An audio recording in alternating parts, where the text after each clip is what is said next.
ऐसे इंसान जिन्होंने बिजली पर काबू किया था, वो किसी जादूगर से कम नहीं थे।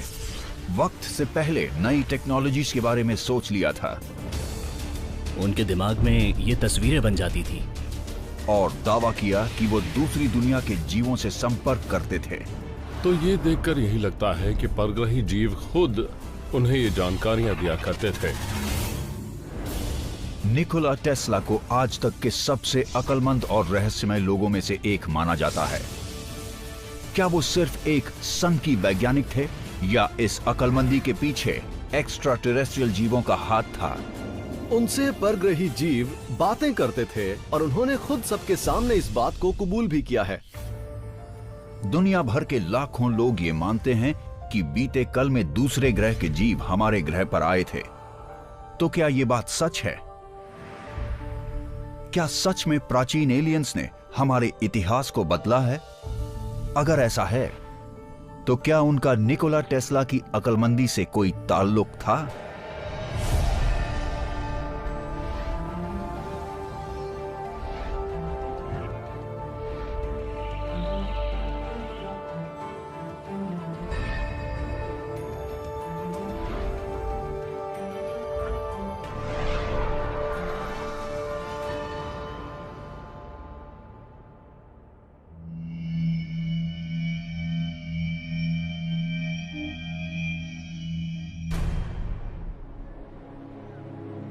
न्यूयॉर्क सिटी, 7 जनवरी 1943।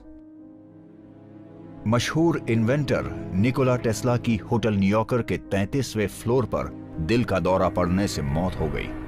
उनकी लाश मिलने के कुछ घंटों बाद ही उनके भतीजे रूम नंबर 3327 में पहुंचे, लेकिन टेस्ला की लाश और उनके टेक्निकल पेपर्स और नोटबुक्स वहां से पहले ही गायब हो चुके थे। अफवाहें फैलने लगी कि फेडरल ब्यूरो ऑफ इन्वेस्टिगेशंस ने उनका सारा सामान जब्त करके उसे तुरंत टॉप सीक्रेट घोषित कर दिया था। निकोला टेस्ला को हमेशा ये शक रहता था कि कोई उन्हें मारना चाहता है और उनके गुजरते ही यूएस गवर्नमेंट के एजेंट्स आंधी तूफान की तरह वहां आए और उनके सारे साइंटिफिक पेपर्स जब्त करके ले गए, यानी कि वो चीजें जिनकी सुरक्षा के लिए टेस्ला जान पर खेल रहे थे। आधिकारिक खबर यह है कि वहां कोई ज्यादा खास चीज नहीं मिली थी, बस ढेर सारे साइंटिफिक पेपर्स और कागजात थे। लेकिन कई सालों से लोगों का यह मानना रहा है कि वहां मिले कागजातों में बेहद कीमती चीजें थी, क्योंकि उनमें टेस्ला ने बेहद आधुनिक वैज्ञानिक खोजों से जुड़ी बातों की जानकारी दी हुई थी। आखिर टेस्ला नाम का ये रहस्यमय इंसान कौन था और उनकी लिखी नोटबुक्स में यूनाइटेड स्टेट्स की सरकार को आखिर इतनी ज्यादा दिलचस्पी क्यों थी? निकोला टेस्ला की जिंदगी शुरुआत से ही बड़ी नाटकीय किस्म की थी। वो जुलाई 10, 1856 में रात को ठीक 12 बजे उस जगह पैदा हुए थे जहां अब क्रोएशिया है, और तब तेज बिजली कड़क रही थी। उनका जन्म बिजली और बारिश के बीच हुआ और दाई ने कहा कि ये अपशकुन है, लेकिन तभी बिजली से तेज रोशनी हुई और टेस्ला की मां ने कहा, नहीं, ये बच्चा रोशनी का प्रतीक होगा। बहुत कम उम्र में ही निकोला टेस्ला अपनी अक्लमंदी दिखाने लगे। उन्होंने आविष्कार करने शुरू कर दिए थे। उन्होंने ऐसे खिलौने बनाए जो कीड़ों की मदद से चलते थे।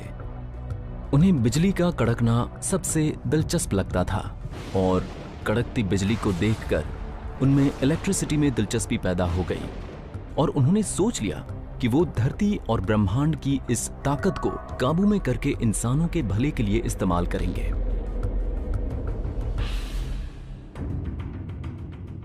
(1881) में ग्राज, ऑस्ट्रिया और प्राग की यूनिवर्सिटीज में 8 साल तक फिजिक्स, मैथ और इंजीनियरिंग पढ़ने के बाद टेस्ला बुडापेस्ट की एक टेलीफोन कंपनी में इलेक्ट्रिकल इंजीनियर का काम करने लगे।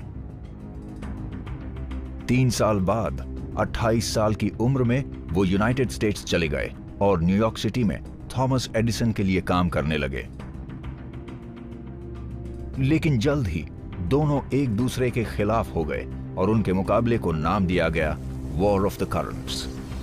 ये 2 जादूगरों के मुकाबले जैसा था। एडिसन डायरेक्ट करंट से काम कर रहे थे और टेस्ला अल्टरनेटिंग करंट के साथ आए और वो नायग्रा फॉल से बिजली बनाने के हक के लिए लड़ रहे थे। और ये बहुत बड़ी बात थी। अगर आप नायग्रा फॉल से बिजली बना रहे हैं तो पूरे उत्तर पूर्व के इलाके में आप ही बिजली देंगे।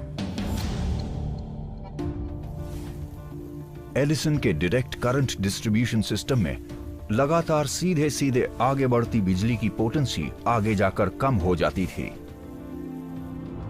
इस वजह से हर पौना किलोमीटर पर पावर प्लांट्स बनाने पड़ते और उससे उतनी ही बिजली मिलती कि एक लाइट बल्ब जल सके। टेस्ला ने अल्टरनेटिंग करंट की मदद से उससे कहीं बेहतर सिस्टम बनाया, जिससे करंट को बदलकर उतना ही शक्तिशाली बनाए रखना मुमकिन था। और उससे सिर्फ बल्ब नहीं, दूसरे इलेक्ट्रिकल डिवाइसेस भी चलते थे। नायग्रा फॉल्स को एक हाइड्रो इलेक्ट्रिक पावर सोर्स की तरह इस्तेमाल करके टेस्ला का सिस्टम पूरे उत्तर पूर्वी इलाके को रोशन कर सकता था। ये घोड़ा गाड़ी और जेट प्लेन के बीच मुकाबले जैसा था। टेस्ला के पास जेट प्लेन था और एडिसन घोड़ा गाड़ी चला रहे थे। दोनों का कोई मुकाबला नहीं था। टेस्ला उनसे कहीं ज्यादा आगे थे। एडिसन ने अपने सिस्टम की जीत के लिए टेस्ला के मॉडल की बुराई की और उसे खतरनाक बताया।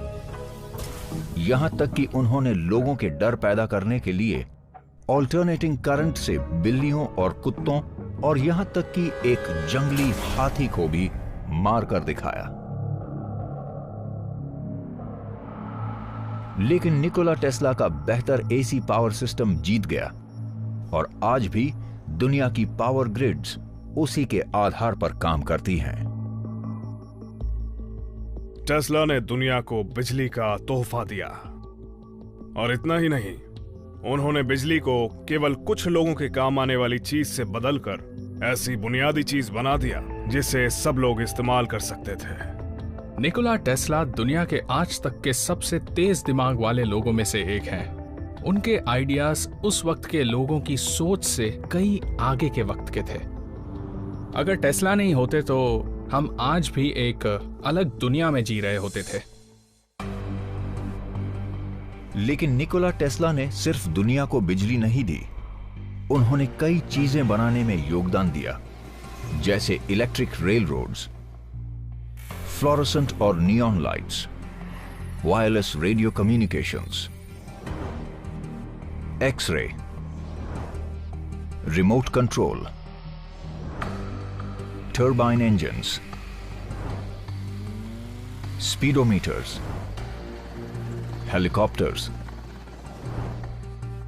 और यहां तक कि टॉर्पीडोज भी। उनकी मौत होने तक टेस्ला के पास दुनिया भर में 700 पेटेंट थे।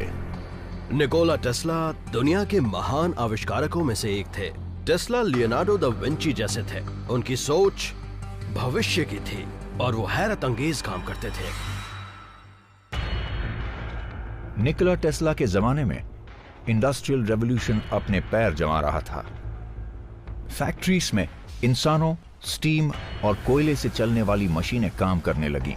हजारों लाखों किलोमीटर लंबी पटरियां और सड़कें बनाई गईं, जिससे समाज का रूप पूरी तरह बदल गया। लेकिन इस सब की वजह से एक बड़ा नुकसान हुआ। हमने एनवायरनमेंट पर बिल्कुल ध्यान नहीं दिया। निकोला टेस्ला हमेशा कहते थे कि विकास और तकनीक में काफी फर्क होता है। विकास से इंसानों को फायदा होगा, लेकिन तकनीक से भी फायदा हो ऐसा जरूरी नहीं है। अगर आपकी तकनीक से दुनिया में पोल्यूशन होता है तो उसे विकास नहीं कह सकते। लेकिन निकोला टेस्ला वक्त से इतने आगे की कैसे सोच लेते थे? कई सालों से आगे की सोच रखने वाले रहस्यमय इन्वेंटर ने स्कॉलर्स और रिसर्चर्स को हैरान किया हुआ है। टेस्ला एक अजीब इलाके में पैदा हुए थे। असल में वो जगह ट्रांसिल्वेनिया के पास थी। वो लंबे और पतले थे। वो 11-12 अलग अलग भाषाएं बोलते थे और वो कई अनोखे आविष्कार और अनोखे काम कर लेते थे। तो वो अपने आप में एक रहस्यमय इंसान थे।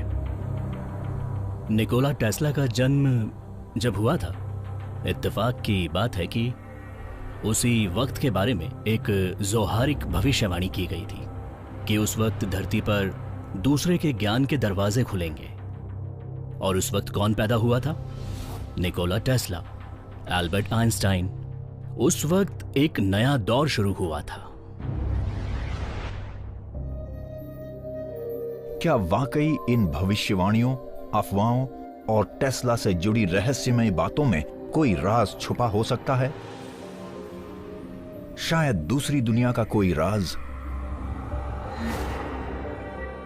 मानव इतिहास में ऐसे कई प्रॉफिट्स और साइंटिस्ट्स हुए हैं जिन्होंने इंसानों के आने वाले कल को बदला है, जैसे आइंस्टाइन, गैलीलियो, कोपरनिकस और टेस्ला भी यकीनन उन्हीं लोगों में से एक हैं। तो मैं ये सोचने पर मजबूर हो जाता हूँ कि कहीं ये किसी ऐसे प्लान का हिस्सा तो नहीं थे जिसका काम था हम सभी इंसानों को बदलना। टेस्ला पर रिसर्च करते हुए कुछ लोगों का मानना है कि वो एक खास ह्यूमन रिसीवर थे, और अगर ऐसा है तो इसका मतलब है कि परग्रही जीव उनकी मदद कर रहे थे ताकि वो ऐसे लाजवाब आविष्कार करें जिनकी वजह से आज दुनिया रोशन हो पाई है।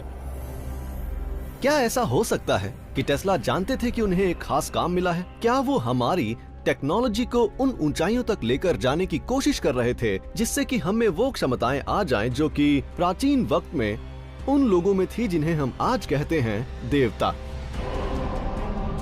क्या ऐसा हो सकता है, जैसा कि कुछ एंशिएंट एस्ट्रोनॉट थियरिस्ट्स मानते हैं, कि निकोला टेस्ला एक्स्ट्रा टेरेस्ट्रियल जीवों के संपर्क में थे? ऐसे एक्स्ट्रा टेरेस्ट्रियल्स जो इंसानों को ऊपर उठाना चाहते थे? शायद इस सवाल का जवाब उस बात की जांच करके मिल सकता है जो टेस्ला की सबसे बड़ी कामयाबियों में से एक की प्रेरणा बनी थी।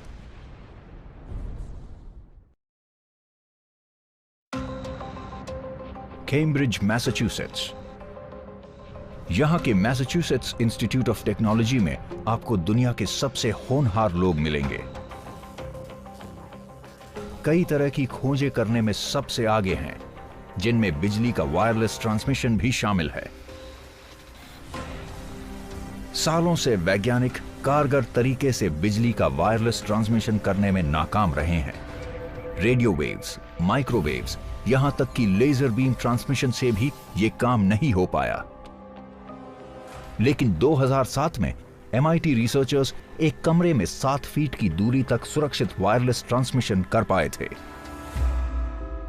इस कारनामे को बिजली के तारों से आजाद होने का पहला कदम कहा गया।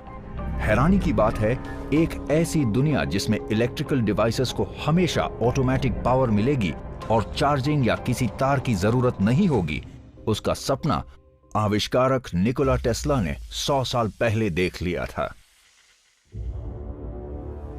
और माना जाता है कि वो इस मकसद को हासिल करने के बेहद करीब थे।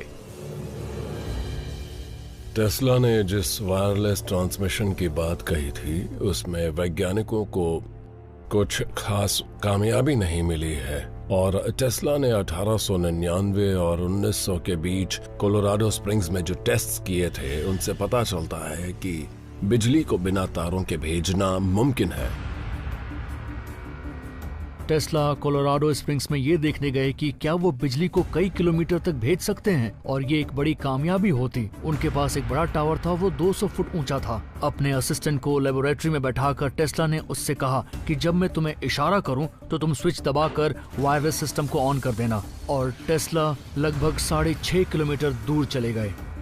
टेस्ला ने धरती में लाइट बल्ब्स गाड़ दिए और उन्हें देखना था कि क्या उनका टावर जमीन में वायरलेस सर्किट बना सकता है। ऐसा होता तो बल्ब जल उठते। वो लाइट बल्ब जल उठे और उन्हें पता चल गया कि वो कई किलोमीटर तक बिजली का वायरलेस ट्रांसमिशन कर सकते थे। लेकिन उन्होंने ये बात राज रखी। उन्होंने इसके काम करने के तरीके को अपने असिस्टेंट को भी नहीं बताया, और उसे भी कोई अंदाजा नहीं था कि टेस्ला क्या कर रहे थे। शोरम, न्यूयॉर्क, 1901। टेस्ला ने बैंकर JP मॉर्गन को उन्हें एक रेडियो स्टेशन बनाने के लिए $1.5 लाख देने के लिए मना लिया। लेकिन टेस्ला ने असल में उसका इस्तेमाल वार्डन क्लिफ टावर नाम का वायरलेस ट्रांसमीटर बनाने के लिए किया। वार्डन क्लिफ जमीन से 187 फुट ऊंचा था, लेकिन वो जमीन में 120 फुट अंदर तक भी था। और टेस्ला सारी दुनिया के कई नोडल पॉइंट्स पर ऐसे ही रिसीविंग स्टेशंस बनाना चाहते थे, जो वार्डन क्लिफ टावर जैसे ही दिखेंगे। उनकी मदद से वो बिजली को बिना तारों के एक स्टेशन से दूसरे स्टेशन पर भेज पाते। उनका मानना था कि वो आगे जाकर इसी सिस्टम से दूसरे ग्रहों पर भी बिजली भेज सकते थे। लेकिन टेस्ला का एक बेहद कारगर तरीके से बिना तारों के बिजली भेजने का यह सपना अधूरा रह गया जब 1904 में जेपी मॉर्गन को टेस्ला का असली मकसद पता चला, पूरी दुनिया में हर किसी को मुफ्त में बिजली देना। जेपी मॉर्गन ने उनकी मदद करना बंद कर दिया और 1908 में पूरा का पूरा प्रोजेक्ट बंद हो गया और 1917 में वो टावर गिरा दिया गया।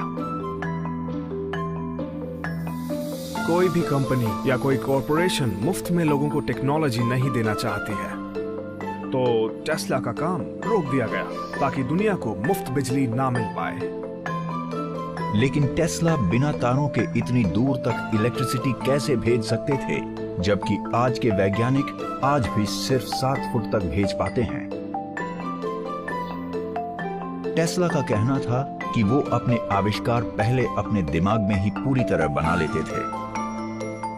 वो ये भी कहते थे कि उन्हें कभी कभी तेज रोशनी दिखाई देती थी, जिसके बाद वो नए नए आइडियाज बेहद साफ तौर पर सोच पाते थे। उनकी आंखों के आगे उनके आविष्कार एक होलोग्राफिक की तरह नाचने लगते थे। वो तो ये भी कहते थे कि उन्हें मन में वो घुमा फिरा लेते थे, उन्हें अलग अलग कर लेते थे और उन्हें जो दिखता था उसकी वजह से ही उन्हें बारीकी से पता होता था कि उन्हें उन आविष्कारों को कैसे बनाना है। उनके महान आविष्कारों में से एक है रोटेटिंग मैग्नेटिक फील्ड, और उसकी कल्पना उन्होंने मन में ही की थी। उन्हें लगता था हम रिसीवर्स जैसे हैं कि हमें बाहर से प्रेरणाएं मिलती हैं और हम इन प्रेरणाओं के मुताबिक काम करते हैं। तो उन्हें नहीं लगता था कि प्रेरणाएं हमारा सपना या मन की सोच होती हैं। उन्हें लगता था कि हम सही मायनों में अपने आप चलने वाले रोबोट्स हैं। कुछ एंशिएंट एस्ट्रोनॉट थियरिस्ट्स का मानना है कि टेस्ला की अनोखी क्षमताओं और मन में आविष्कार दिखने की वजह कुछ और थी। वो मानते हैं कि अपने आप चीजें दिखना इस बात का सबूत था कि टेस्ला को किसी तरह दूसरी दुनिया से जानकारी मिल रही थी। उनके दिमाग में ये तस्वीरें अचानक बन जाती थी। कोई तो था जो उनसे किसी तरह का कनेक्शन बना रहा था और बिब्लिकल प्रॉफिट्स को ठीक इसी तरह भविष्यवाणियां मिलती थी। जाहिर है निकोला टेस्ला किसी शक्ति के संपर्क में जरूर थे। तो ये देखकर यही लगता है कि परग्रही जीव उन्हें इन आविष्कारों की जानकारियां दिया करते थे जिन्हें हम समझ भी नहीं सकते। निकोला टेस्ला को लगता था कि यूनिवर्स में कहीं पर जानकारी का एक केंद्र है जिससे सभी इंसान बातें सीख सकते थे। बस उन्हें ये पता करना होता था कि अपने दिमाग को उसके हिसाब से ट्यून कैसे करें ताकि वो जानकारी हासिल कर सके। तो क्या निकोला टेस्ला को बाहर से ये जानकारी मिल रही थी ताकि वो इंसानों का विकास करवा सके? अगर ऐसा है तो क्या टेस्ला ने ज्ञान के किसी प्राचीन केंद्र से संपर्क बना लिया था और शायद ऐसी टेक्नोलॉजी की फिर से खोज की थी जो पहले भी हमारे बीच थी? हमने ऐसे कई टावर्स देखे हैं जो शायद एनर्जी ट्रांसमिट करते थे, जैसे कि ऑबलिस्क्स जो कि सारी दुनिया में पाए जा सकते हैं। शायद कभी वो सब आपस में जुड़े थे और धरती के मैग्नेटिक ग्रिड से एनर्जी हासिल करते थे। प्राचीन इजिप्शियन मंदिरों और मकबरों में भी देखा गया है कि कुछ नक्काशियां आज के जमाने के लाइट बल्ब और टेस्ला कॉइल्स जैसी दिखती हैं। तो क्या प्राचीन वक्त में कोई खास टेक्नोलॉजी और एनर्जी सिस्टम था जिसके अवशेष आज भी मिलते हैं?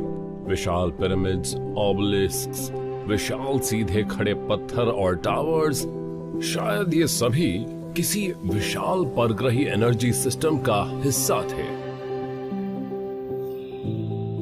क्या टेस्ला का वार्डन क्लिफ टावर किसी प्राचीन एनर्जी ग्रिड से जुड़ने वाला था जिसे सिर्फ धरती ही नहीं बल्कि दूसरे ग्रहों से भी पावर मिल रही थी? अगर ऐसा है तो क्या ऐसा हो सकता है कि निकोला टेस्ला बेहद विकसित एक्स्ट्रा टेरेस्ट्रियल जीवों से बात कर रहे थे जो धरती पर हजारों साल पहले भी आ चुके थे? शायद इन सवालों के जवाब उन रहस्यमय रेडियो ट्रांसमिशन से मिल सकते हैं जो टेस्ला के मुताबिक उन्हें 1899 में अंतरिक्ष से कोलोराडो स्प्रिंग्स, जुलाई 1899। निकोला टेस्ला एक मैग्नीफाइंग ट्रांसमीटर को टेस्ट कर रहे थे जो उन्होंने तूफानों का पता करने के लिए बनाया था, और उनके मुताबिक तभी उन्हें एक अनजान जगह से कोई ट्रांसमिशन मिला। एक बार वो रात को 960 किलोमीटर दूर के तूफानों को ट्रैक कर रहे थे, लेकिन फिर अचानक उन्हें कुछ बीप सुनाई दी।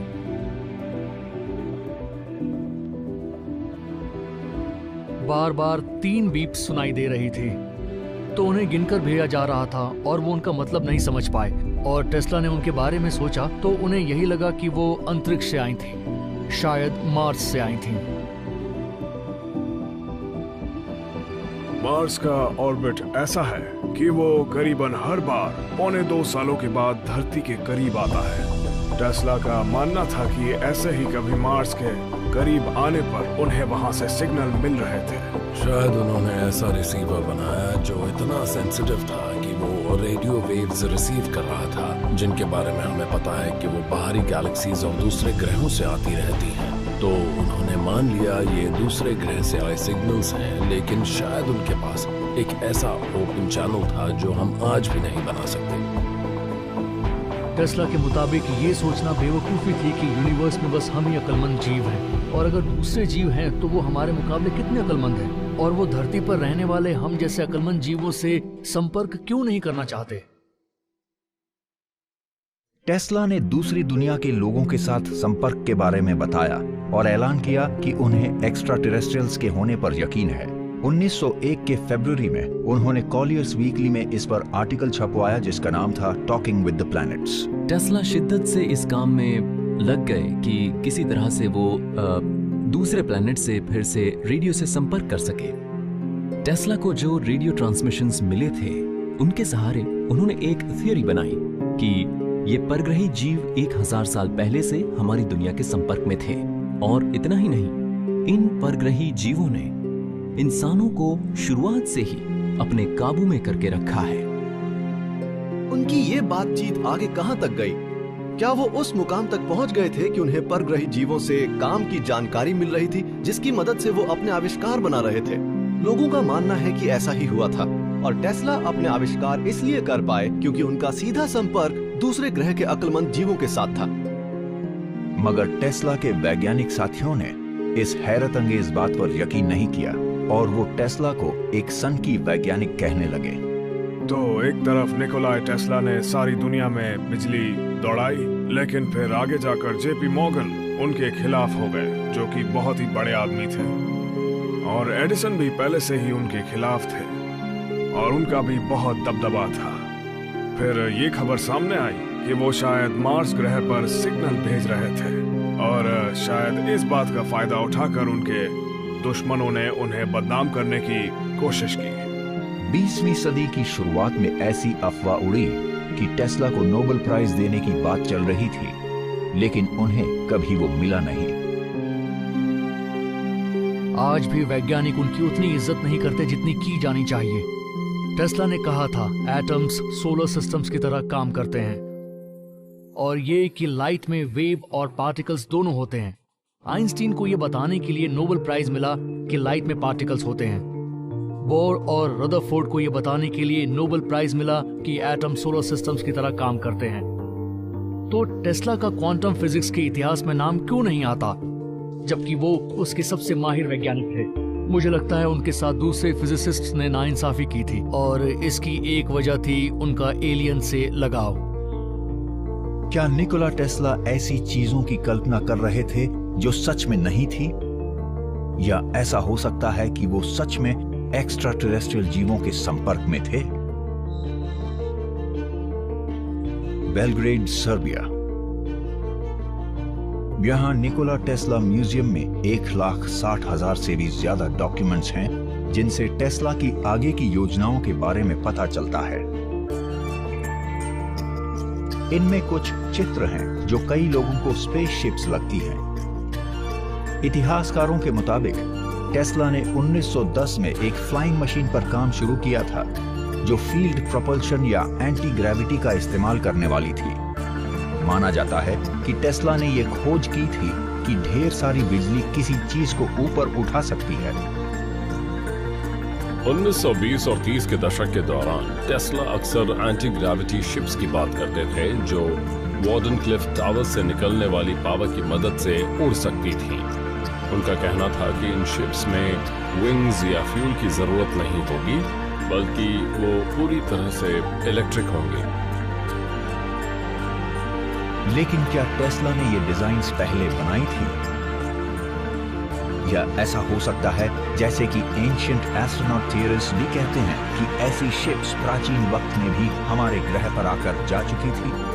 इंडिया के प्राचीन ग्रंथों में यानी वेदों में विमानों के बारे में लिखा गया है। वो उड़ने वाले रथ जो देवता एक जगह से दूसरी जगह जाने के लिए इस्तेमाल करते थे। इनमें से कुछ विमान पलक झपकते ही आसानी से एक जगह से दूसरी जगह तक पहुंच जाते थे। तो इस बात को नए जमाने के नजरिए से देखें तो लगता है कि उनके पास किसी तरह की एंटी ग्रेविटी डिवाइस थी। इस प्राचीन बात को हम नए जमाने के यूएफओ फिनोमिनन से भी जोड़ सकते हैं, और इसलिए मेरे ख्याल से ये पूरी तरह मुमकिन है कि टेस्ला किसी एंटी ग्रेविटी डिवाइस पर काम कर रहे थे। तो क्या सच में प्राचीन हिंदू ग्रंथों जैसे महाभारत में बने चित्र इस बात का सबूत हैं कि टेस्ला को दूसरी दुनिया से जानकारी मिली थी, जिसकी मदद से वो एंटी ग्रेविटी स्पेसशिप्स बनाना चाहते थे? और अगर सन की वैज्ञानिक कहे जाने वाले टेस्ला ने सच में दूसरे ग्रह के जीवों से संपर्क किया था, तो क्या ऐसा हो सकता है कि वो उनके लिए चोरी छुपे काम कर रहे थे? पालो आल्टो, कैलिफोर्निया, 2013। एक सिलिकॉन वैली स्टार्टअप की all electric sports car motor trend का कार ऑफ द ईयर इनाम जीतती है। ये दुनिया की सबसे कम फ्यूल इस्तेमाल करने वाली गाड़ी है। ये धुआं नहीं छोड़ती और 4 सेकंड्स में 96 किलोमीटर प्रति घंटे की रफ्तार पकड़ सकती है। ये model S electric car industry में नई जान फूंक देती है और फिर इसे एक नाम दिया जाता है, टेस्ला। दिलचस्प बात यह है कि 1931 में टेस्ला ने रिपोर्टर्स से कहा था कि उन्होंने एक PS एरो कार को पूरी तरह इलेक्ट्रिक बना लिया था। टेस्ला ने सबको वो कार दिखाई और उसे चलाया भी, और उसने 145 किलोमीटर प्रति घंटे की रफ्तार पकड़ी। अगर हम ध्यान से देखें तो ऐसे कई आविष्कार जिनकी टेस्ला ने बात की थी या जो उन्होंने पेटेंट करवाए थे, वो बाद में बनाए गए हैं। ऐसी कई टेक्नोलॉजीज हैं जिनके बारे में हमें निकोला टेस्ला के ड्राइंग बोर्ड पर जानकारी है। आधुनिक ह्यूमनॉइड रोबोटिक्स, सोलर और wind power, weather manipulation, drones और यहां तक कि प्लैनेटरी एक्सप्लोरेशन व्हीकल्स भी। वो पूरे दिन में सिर्फ 2 घंटे सोते थे और ऐसा लगता था कि इस दुनिया में जीने के पीछे उनका सिर्फ और सिर्फ एक ही मकसद है, इंसानों के भविष्य के लिए टेक्नोलॉजी का विकास करना। उनकी नजरें भविष्य पर टिकी रहती थीं। वो अपने आविष्कारों से भविष्य को नया रूप देने की कोशिश कर रहे थे। मिस्टर टेस्ला अकेले ऐसे इंसान नहीं थे। कई नए धर्म की शुरुआत करने वाले या खोज करने वाले लोग भी मन में बनी ऐसी ही तस्वीरों से प्रेरित होकर काम करते थे और उन्हें असली दुनिया में लाने की कोशिश करते थे। तो धर्म के मामले में हम ये कह सकते हैं कि उस धार्मिक गुरु का किसी ईश्वरीय शक्ति के साथ संपर्क हुआ है, और वैज्ञानिक मामलों में हम ईश्वरीय शब्द का भले ही इस्तेमाल नहीं करते, लेकिन ये बात तो तय है कि लोगों से कोई तो संपर्क कर रहा है और उनकी वजह से दुनिया में नई चीजों की शुरुआत हो रही है। अभी तक की बातों से तो ऐसा ही लगता है। टेस्ला में एक जुनून था जिसकी वजह से वो हर बात से किनारा कर लेते थे। जब वो किसी आविष्कार पर काम करते थे तो खाना, सोना, रिश्ते, इंसानों से मिलना सब भूल जाते थे। ऐसा लगता था मानो वो किसी मिशन पर हैं। ऐसा मिशन जो शायद एक बड़े प्लान का हिस्सा था जिसे परग्रही जीवों ने बनाया था।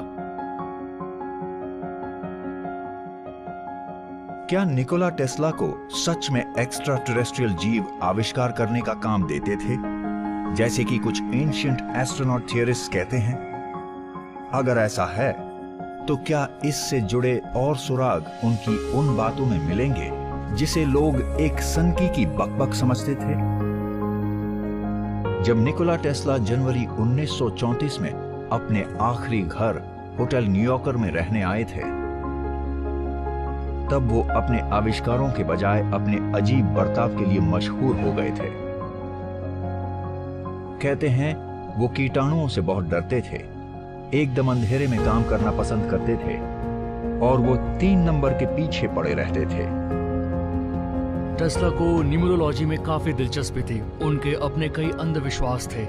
वो किसी भी बिल्डिंग में घुसने से पहले उसके 3 चक्कर काटते थे। उन्होंने पूरी दुनिया में कुछ नोडल पॉइंट्स ढूंढ निकाले थे और वो शायद नंबर्स 3, 6 और 9 से कोई ताल्लुक रखते थे। निकोला टेस्ला ने एक बार कहा था कि अगर हमें 3, 6 और 9 की असली अहमियत पता चल जाए तो हमें यूनिवर्स के सारे राज पता चल जाएंगे। अगर हम ग्रेट पिरामिड ऑफ गीजा को देखें तो न सिर्फ वहां पर 3 विशाल पिरामिड्स हैं जो कि एक दूसरे की बगल में बने हुए हैं और ओरायंस बेल्ट के तारों की तरह बने हुए हैं, बल्कि हमें उन विशाल पिरामिड्स के पास में ही 3 छोटे पिरामिड्स भी अगल बगल में बने हुए दिखाई देते हैं। तो अगर आप गौर करेंगे 3 और 3 तो देखा जाए तो इस बात के कई सबूत हैं कि कुदरत में भी 3 और 6 नंबर के मुताबिक चीजें होती हैं। जैसे मधुमक्खियां हेक्सागोनल टाइल से छत्ते बनाती हैं, इन्हें हम अनदेखा नहीं कर सकते। ये आकार कुदरत में दिखाई देते हैं और प्राचीन वक्त के लोग अपनी धार्मिक जगहों के आर्किटेक्चर में इसे इस्तेमाल किया करते थे। तो दुनिया भर की प्राचीन आर्किटेक्चरल साइट्स में जो आर्कियोलॉजिकल सबूत मिलते हैं उनमें टेस्ला की कही बात की अहमियत साफ तौर पर दिखाई देती है। तो क्या नंबर्स 3, 6 और 9 सच में यूनिवर्स के अनसुलझे रहस्यों के बारे में बता सकते हैं? अगर ऐसा है तो क्या सच में टेस्ला ने ये अहम रहस्य पता लगा लिया था और इसकी मदद से वो साइंस और टेक्नोलॉजी के मामले में इतने आगे निकल पाए थे? शायद इस सवाल का जवाब टेस्ला के सबसे विवादित आविष्कार से मिल सकता है। न्यूयॉर्क सिटी, जुलाई 1934। अपने 78वें जन्मदिन पर निकोला टेस्ला अपनी डेथ बीम की वजह से न्यूयॉर्क टाइम्स के पहले पेज पर छाए हुए थे। उस आर्टिकल के मुताबिक ये ऐसा हथियार था जो इतनी एनर्जी पैदा करता था कि जिससे दुश्मन के 10,000 हवाई जहाजों को 400 किलोमीटर दूर से मार गिराया जा सकता था। टेस्ला ने यह खोज की थी कि वो प्लाज्मा प्लस सॉलिड पार्टिकल्स की एक लहर को लंबी दूरी पर भेज सकते थे जो दुश्मन के हवाई जहाजों पर बिजली गिराने जैसा वार करती, जिसका नाम उन्होंने डेथ रे दिया। टेस्ला को ऐसी मशीन बनानी थी जिससे दुश्मन के हवाई जहाज को हवा में खत्म किया जा सके। बस उसे ऊपर की तरफ घुमाओ, ऑन करो और सारे जहाज बारिश की बूंदों की तरह नीचे गिरने लगते। टेस्ला को लगा कि अगर हर देश के पास पार्टिकल बीम वेपन होता तो किसी भी देश पर कभी हमला नहीं होता, क्योंकि उससे प्लेन्स को मार गिराया जाता और शिप्स डुबो दिए जाते। इसलिए वो दूसरे विश्व युद्ध के दौरान इस पार्टिकल बीम वेपन को अमेरिकी सरकार को बेचने की कोशिश कर रहे थे। और मेरे ख्याल से फ्रैंकलिन रोजवेल्ट असल में 2 संभावनाओं पर गौर कर रहे थे। आइंस्टाइन एटम बॉम्ब की संभावना पर बात कर रहे थे और टेस्ला चर्चा कर रहे थे पार्टिकल बीम वेपन की। और हुआ ये कि एटम बॉम्ब का आविष्कार कर लिया गया और बाद में उसी संभावना पर अमल किया गया। भले ही डेथ रे की बात में यूएस वॉर डिपार्टमेंट ने कुछ खास दिलचस्पी नहीं ली, लेकिन टेस्ला के कुछ और अनोखे आविष्कारों पर उनका ध्यान जरूर गया था। उनके करियर की शुरुआत में एक ट्रांसफॉर्मर कॉइल के साथ कुछ रिसर्च करते वक्त निकोला टेस्ला एक बार मरते मरते बचे थे, जब वो 35 लाख वोल्ट्स के भारी रेजोनेटिंग इलेक्ट्रोमैग्नेटिक चार्ज के संपर्क में आ गए थे। टेस्ला 60 फुट तक जाने वाली बिजली पैदा कर रहे थे। उनसे कोई गलती हुई और उन्हें बिजली का झटका लगा और वो कहीं फंस गए। उन्हें अपने एक असिस्टेंट से मशीन बंद करवाकर बिजली रुकवानी पड़ी और उस दिन वो मरते मरते बचे। और उन्हें जो शॉक लगा था उसकी वजह से उन्हें कुछ दिखाई दिया। टेस्ला ने कहा कि वो ऐसी हालत में पहुंच गए थे कि वक्त रुक गया था और वो अतीत, आज और भविष्य को उस वक्त एक साथ देख पा रहे थे, लेकिन उनके हाथ पैर जम गए थे और वो कुछ कर नहीं पा रहे थे। टेस्ला को बिजली का झटका लग रहा था और तभी उनके असिस्टेंट ने उस मशीन को जाकर बंद कर दिया। लेकिन टेस्ला ने कहा कि वो घटना उन्हें किसी तरह टाइम और स्पेस के पार ले गई थी। लेकिन क्या यह हो सकता है कि टेस्ला ने स्पेस टाइम कंटिन्यूम के पार जाने का तरीका ढूंढ लिया था? एंशिएंट एस्ट्रोनॉट थियरिस्ट्स का मानना है कि इस सवाल का जवाब जानने के लिए हमें फिलाडेल्फिया एक्सपेरिमेंट को देखना होगा। कहा जाता है कि टेस्ला की मौत से ठीक पहले वो फिलाडेल्फिया नेवल यार्ड में यूनाइटेड स्टेट्स नेवी और एल्बर्ट आइंस्टाइन के साथ काम करते हुए इलेक्ट्रोमैग्नेटिक चार्ज की मदद से यूएसएस एल्ड्रिज को गायब करने के लिए एक मशीन बना रहे थे।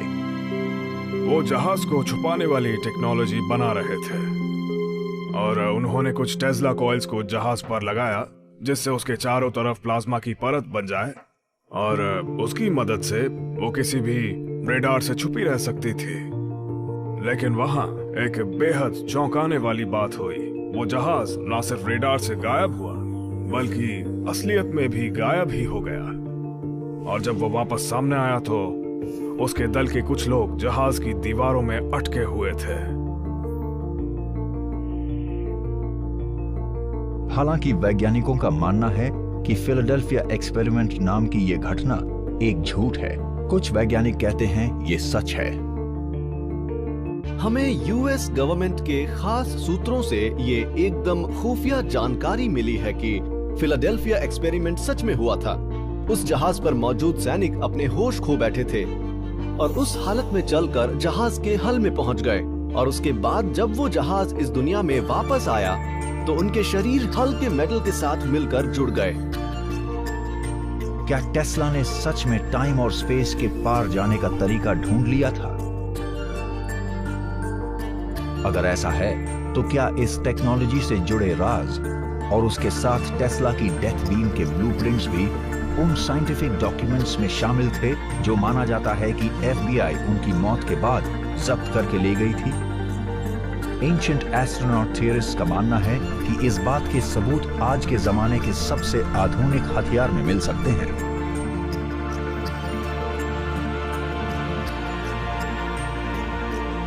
सिंगापुर एयर शो, फरवरी 2014।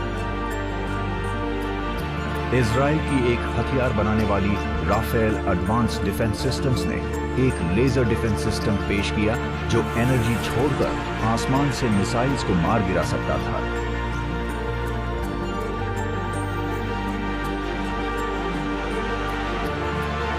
इस बेहद आधुनिक हथियार का नाम था आयरन बीम। आयरन बीम के काम करने का तरीका यह है कि उससे एक हाई एनर्जी लेजर निकलती है जो कि अपने टारगेट को तेजी से बहुत ही गर्म कर देती है।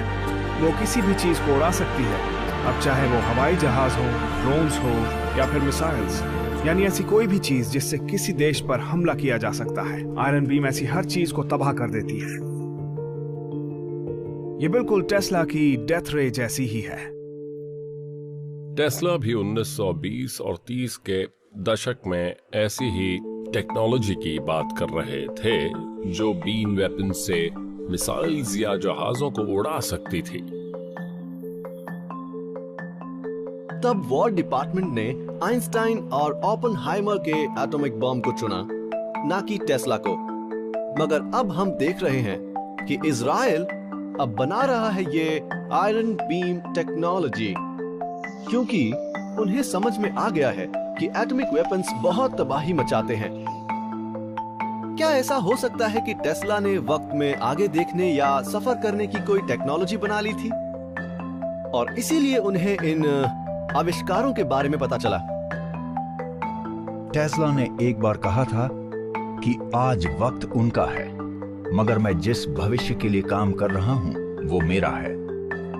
क्या टेस्ला ने सच में भविष्य देखा था? क्या आयरन बीम इस बात का सबूत है कि न सिर्फ वो डेथ रे बना सकते थे, बल्कि यूनाइटेड स्टेट्स की सरकार ने उनका रिसर्च चुराकर शायद उसे आगे भी बढ़ाया है? कुछ लोगों का मानना है कि न सिर्फ निकोला टेस्ला एलियंस से बातचीत किया करते थे, बल्कि उन्हें यहां एलियंस ने खास मकसद से भेजा था, इंसानों का नया दौर शुरू करने के लिए। एक बड़ा सवाल ये भी है कि टेस्ला कौन थे? क्या वो किसी तरह के अवतार थे, एक अक्लमंद और रहस्यमय शक्ति जो यहाँ इंसानों की मदद करने आए थे? कोई पक्के तौर पर नहीं जानता कि माजरा क्या है। देखा जाए तो हर कलाकार खुद को महान मानता है और टेस्ला खुद को कलाकार मानते थे। हर कलाकार खुद को किसी महान काम का साधन मानते हैं और जाहिर है टेस्ला को भी लगता था कि वो ऐसा कुछ काम कर रहे हैं। इंसानों के लिए कुछ तय हुआ है, एक प्लान बनाए और हर जनरेशन में इस प्लान को बनाने वाली शक्ति जो भी है वो धरती पर कुछ खास लोगों को भेजती है जो जन्म से ही एक ऊंचे दर्जे का ज्ञान हासिल करने की चाहत भी रखते हैं और काबिलियत भी। क्या ऐसा हो सकता है कि टेस्ला को धरती पर भी परग्रही जीवों ने भेजा था ताकि वो उनके शानदार डिवाइसेस देख पाएं और फिर उनका आविष्कार करें? अगर परग्रही जीवों ने टेस्ला को किसी खास वजह से भेजा था, तो क्या वो जो करना चाहते थे वो कर पाए थे? शायद इसका जवाब है ना, क्योंकि अगर टेस्ला की टेक्नोलॉजीज का वाकई हमारी दुनिया में खुलकर इस्तेमाल हुआ होता तो हम रेगिस्तान हरे कर देते, हम बेहद कम एनर्जी से समंदर के पानी को मीठा बना पाते, हम एक नई और बेहद अनोखी दुनिया में रहते जिसमें हमें इलेक्ट्रिसिटी की कीमत नहीं चुकानी पड़ती, जिसमें एंटी ग्रेविटी जहाज होते, यहाँ तक कि हमारे पास टेलीपोर्टेशन टेक्नोलॉजी होती और सही मायनों में हमारे लिए इस दुनिया में एक सुनहरा युग शुरू हो जाता। लेकिन ऐसा नहीं हुआ। क्या सच में दूसरी दुनिया के जीव खुद निकोला टेस्ला की मदद कर रहे थे? क्या सच में उन्हें एक्स्ट्रा टेरेस्ट्रियल जीवों ने उनको दर्जनों एक्सपेरिमेंट्स करने की प्रेरणा दी थी, जैसा कि एंशिएंट एस्ट्रोनॉट थियरिस्ट्स मानते हैं? क्या ऐसा हो सकता है कि तब इंसान उस ऊंचे दर्जे के ज्ञान को हासिल करने के लिए तैयार नहीं थे? शायद हां। लेकिन अगर इतनी बड़ी बात सच है, तो क्या अब हम लोग उस मुकाम पर आ गए हैं कि वो सारी बातें सीख सकें? और क्या ऐसा करके हम लोग न सिर्फ टेस्ला के ज्ञान को समझ पाएंगे, बल्कि पूरी गैलेक्सी में मौजूद एलियन से भी ज्ञान हासिल कर पाएंगे?